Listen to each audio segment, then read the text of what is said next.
இது ஒரு நாடகம். ஒற்றுமையான நாடு நம் இந்தியா. இந்து மதம் வர்றாங்க, சாமி கும்பிட்றாங்க.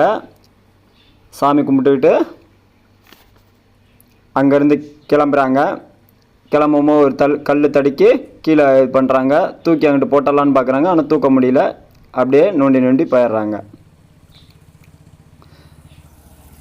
அடுத்து கிறிஸ்துவ மதம் வர்றாங்க. சர்ச்சுக்கு வந்து அவங்க இதை முடிச்சு இது பண்ணுறாங்க. திருப்பி அவங்க கிளம்புறாங்க. அங்கேருந்து கிளம்பும்போது அதே கல் இடிக்குது. அவங்களாலையும் ஒன்றும் இது பண்ண முடியல. அவங்களும் வழியில் தூக்கி பார்க்குறாங்க அங்கிட்டு போட்டலான்னு.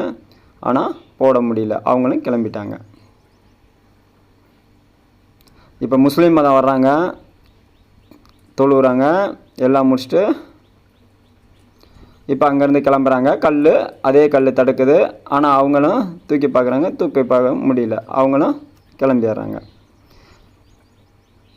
இப்போ 3 பேரும் வர்றாங்க. இந்து மதம், கிறிஸ்துவ மதம், முஸ்லீம் மதம் 3 பேரும் வர்றாங்க. அங்கே வந்துட்டு அந்த கல்லை எடுக்கிறாங்க, கையில் தூக்குறாங்க.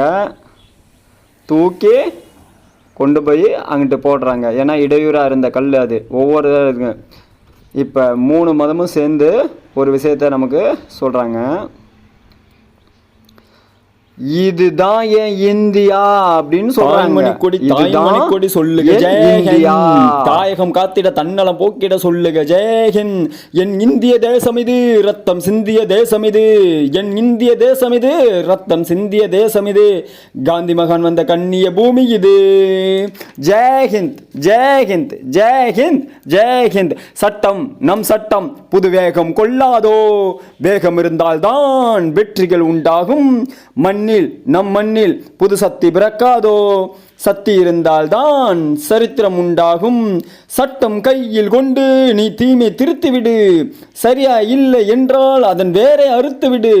புயல் போல் எழுக, புயல் போல் விரைக. அட இளைய ரத்தம் என்ன போலியா, எழுக வேண்டும் புதிய இந்தியா.